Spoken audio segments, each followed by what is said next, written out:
कहाँ है बोले? कह रहे सर्जिकल स्ट्राइक की। अरे क्या बिल्कुल ठीक कहा किसी ने कि ये तो इवेंट मैनेजमेंट है, गवर्नमेंट मैनेजमेंट नहीं है, इवेंट मैनेजमेंट है, पब्लिसिटी है। कितनी सर्जिकल स्ट्राइक की होंगी आर्मी ने, कभी उसका शोर नहीं बचा।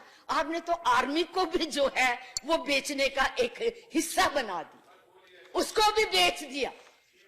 हमारे जो सिपाही, हमारे जो जवान बॉर्डर्स में लड़ते हैं, अपना खून बहाते हैं, उसका भी आपने पब्लिसिटी के द्वारा मजाक उड़ा दिया, अपनी वो शोहरत के लिए, अपने मुंह मियां मिठू बनने के लिए, अपनी बहादुरी दिखाने के लिए। कहाँ है वो देशभक्ति? है ही नहीं, क्योंकि देश के साथ कभी प्यार रहा ही नहीं। भारत की आजादी की लड़ाई में नहीं लड़े, देश को बनाने में नहीं आपका हिस्सा रहा।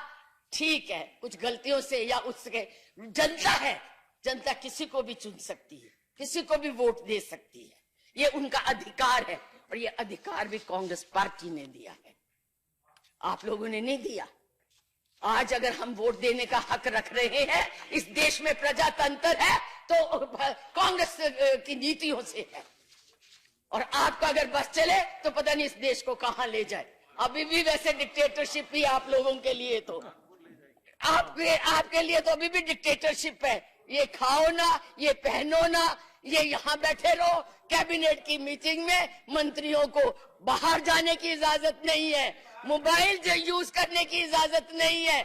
जब तक मैं, चुप रहिए, सुनिए, जब तक मैं नहीं, वो नहीं, रेडियो में अपना प्रचार नहीं कर लेते, टीवी में अपना भाषण नहीं दे सकते, कोई बाहर नहीं जा सकता। जब आपकी पार्टी में ही प्रजातंत्र नहीं है तो देश में क्या लाएंगे आप? देश को क्या बनाएंगे आप? इसलिए मैं ये कहना चाहती हूं, ये देश की इसकी हालत समझिए, किसान की हालत समझिए, गरीब की हालत समझिए, मजदूर की हालत समझिए, और महिला की हालत समझिए। लॉ एंड ऑर्डर इतना खराब हो गया है, जितने केसेस आज रेप के बाहर आ रहे हैं, इतने कभी नहीं हुए थे। चाहे आप कोई भी स्टेट उठा के देख लीजिए, कोई अमन शांति नहीं है, एक डर है, डर। और एक नया इन्होंने और शब्द चुन लिया है, देशद्रोही। जो इनके खिलाफ बोल दे, जो इनकी नीतियों की आलोचना कर दे, वो देशद्रोही है। उसके अंदर इसको अरेस्ट कर लीजिए, उसके अंदर इसके ऊपर केस चला लीजिए। एक ये नया शब्द इन्होंने दिया है, एक नई परिभाषा दी है, क्योंकि आपको बोलने का हक नहीं है। आप जो हाँ में हाँ मिलाइए तो आप बहुत ठीक है, अगर आपने गलत को गलत कह दिया तो आप देशद्रोही हो गए। आपके ऊपर मुकदमा चलना चाहिए, आपको जेल में डालना चाहिए। आप क्यों इस तरह से रह रहे हैं? पहनने का एक यूपी में एक और नया काम शुरू कर दिया है, जो मैनिफेस्टो आया है। मैनिफेस्टो में क्यों दे रहे हैं? आप कानून बनाइए, कानून को इंप्लीमेंट कीजिए।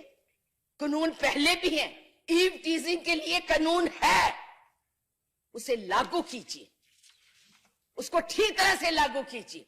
पुलिस रिफॉर्म कीजिए, पुलिस को नए ढंग के वेपन्स दीजिए, उनको ट्रेनिंग दीजिए। ये कानून और मैनिफेस्टो में देने से ईव टीजिंग जो है वो दूर नहीं होने वाली। माइंडसेट चेंज कीजिए, सोशल जो स्टिग्मा है उसे दूर कीजिए, अपने आप को इससे ऊपर उठाइए। इस भारत के बारे में सोचिए, जनता के बारे में सोचिए, केवल नारे मत दीजिए। कितनी एफडीआई आ गई हैं आपके पास? मैंने खुद देखा है, अंबाले में किसान आलूओं की ट्रॉली लेके डीसी के ऑफिस के सामने फेंक रहे हैं कि बेच तू इसको, और आप कहते हैं कि कुछ हुआ ही नहीं, इसका कोई असर ही नहीं हुआ। कितनी जनता, कितनी लेबर आज अपने अपने प्रदेशों में चली गई है, इसका जरा हमें सर्वे करके बताइएगा, फिर पता लगेगा। क्योंकि हम राज्यसभा के मेंबर है ना, हमें जनता से नहीं बात करनी पड़ी। जरा लोकसभा के मेंबर से, एमएलए से पूछिए जनता क्या हाल करती है। आपके ही एक एमपी के साथ हुआ था यही, जहां पे वो बड़ा भाषण दे रहा था, उन्होंने कहा जी अंदर आइए, वो जूतों से पीटा कि तुम नोटबंदी की बात करते हो, आज यहाँ हम बेकार हो गए, आज हम यहाँ भूखे मर रहे हैं और नोटबंदी की प्रशंसा करने आए हो। हकीकत को समझिए और अपने आप को बदलिए। केवल ये मत सोचिए कि यही रहेंगे, बड़े बड़े नहीं रहे, सिकंदर नहीं रहा और नहीं रहे, हर को जाना पड़ता है। इसलिए अपना जो है समय जो है इन बातों में मत बिताइए। इस भारत के लिए कुछ कीजिए, इसकी जनता के लिए। इसलिए मैं इसका महामहिम का जो अभिभाषण होता है वो सरकार की पॉलिसीज या सरकार की जो नीतियां उनका लेखा जोखा होता है। उपाध्यक्ष जी, ये लेखा जोखा नहीं है, ये जनता को धोखा है। इसमें इस अभिभाषण में कुछ भी नया नहीं है। मैंने सारा पढ़ा, बहुत बार पढ़ा। इसमें क्या है? वही sit India, stand India, make India, Swachh India. India ही इंडिया है, जनता कहीं पर नहीं है, जनता का नाम ही नहीं है। और क्या कहा गया है? हम ये कर देंगे। अरे भाई, जो आपने 2014 में अपने मैनिफेस्टो और भाषणों में कहा वो तो आप पूरा कर नहीं सके हैं। कहां से नया करेंगे? जो हमारी नीतियां थी उनके नाम बदल बदल के ये लागू किए जा रहे हैं।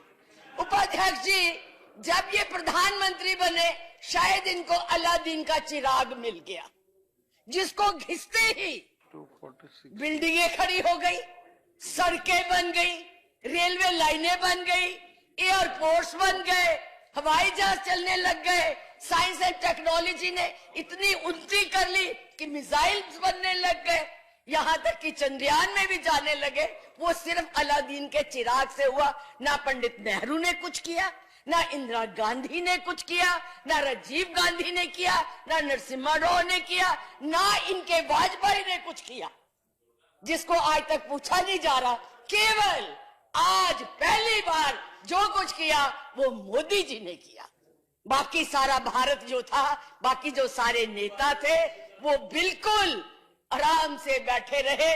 उन्होंने 60 साल कुछ नहीं किया, ना देश को आजाद करवाया, ना गरीबी के लिए लड़े, ना आगे बढ़ाया भारत को। आज अगर भारत का नाम है, अगर भारत को पूछा जा रहा था, तो केवल ये कांग्रेस के जो नेता थे, जिनकी विचारधारा थी, जिनकी प्लानिंग थी, उसकी वजह से था।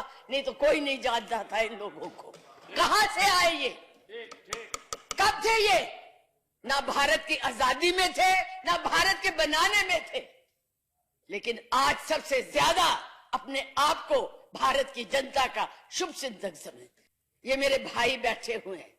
हिंदू संस्कृति कहती है, जिसके ये बहुत पुजारी है, जिसका नाम लेते लेते थकते नहीं है, उसी हिंदू संस्कृति में ये कहा गया है कि बचा के रखना चाहिए। वही मेरी बहनों का जो पैसा था, उसको भी काला था, इन्होंने साबित कर दिया। उनको लाइनों में खड़ा कर दिया कि जाओ अपनी उस संस्कृति का जुलूस निकालो, उसे सरेआम बदनाम करो। आपको कोई हक नहीं है पैसा बचाने का। क्यों नहीं खर्च किया? ये तुम लोगों का कसूर है। ये इन्होंने किया, ये इन्होंने बताया। और यहां तक आपने क्या किया? और आज जनसंख्या इतनी बढ़ती जा रही है, क्या उसका कोई उल्लेख है इसमें? कोई उसके बारे में सोच है इसके बारे यहाँ इस इतने बड़े अभिभाषण में? बिल्कुल नहीं है। नहीं। हाँ, क्योंकि आप कहते हैं 4 बच्चे पैदा करो, 5 बच्चे पैदा करो कि वो पढ़ न सके, गरीबी की लाइन में लगे रहे और भिखारियों की तरह सड़कों पे घूमते रहे, उनको शिक्षा ना मिल सके। ये आप लोगों की नीति है, ये आप लोगों का माइंडसेट। इसलिए मैं ये कहना चाहूंगी कि इस अभिभाषण में कुछ नहीं, ना इन्होंने किया है और ना करेंगे। हाँ, नए नए नारे जरूर लगा देते हैं, कभी कोई नाम दे देते हैं, कभी किसी को कह देते हैं। गुरु गोविंद सिंह जी की ही बात करते हैं, आज उसका इसमें उल्लेख करते हैं क्योंकि पंजाब के इलेक्शन थे ना, इसलिए। वैसे इनको कोई हमदर्दी नहीं है, कोई इनको उससे लगाव नहीं है। वो गुरु गोविंद सिंह जिसने अपने बच्चों को दीवार में चुना दिया था, इस देश की के बचाने के लिए, हिंदुओं को बचाने के लिए, इस देश को बचाने के लिए उसका क्या मुकाबला करेंगे जो इतने इतने लाखों के कोट और सूट पहनते हैं, जिनको पता ही नहीं है कि हमने क्या करना है। ये बात करते हैं, हमारे ऊपर ये आरोप लगाते हैं। मैं तो यही पूछना चाहती हूं कि इन्होंने 3 सालों में किया क्या है, कौन सा नया काम किया है, कौन सी नई नीति लाए हैं। विदेश नीति वो इनकी फेल है, चारों तरफ से हम दुश्मनों से घिरे पड़े हैं। आर्थिक नीति इनकी फेल है, आर्थिक आज बोझ इतना डाल दिया हुआ है, जीडीपी के बारे में बता चुके हैं, मेरे और बताएंगे कि कहां से कहां पहुंचा दिया है। आज हर चीज, आज किसान रो रहा है, आज मजदूर रो रहा है, मेरी बहन रो रही है, बच्चे रो रहे हैं।